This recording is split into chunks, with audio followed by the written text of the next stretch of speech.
Welcome back, viewers, to part 2 of the continuation of Petty Chevy extra content, floating fenders or failure. Enjoy!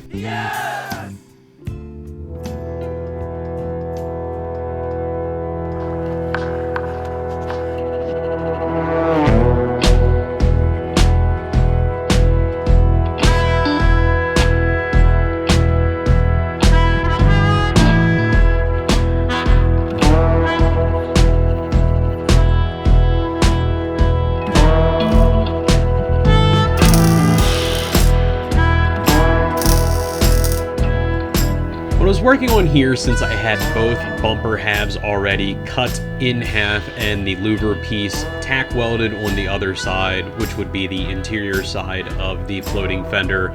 I was working on getting the exterior side of the floating fender tacked together so I could get a better idea of how my shape was going to work together and try and get this at least to one solid piece that I could bring to the tire and see exactly how it works.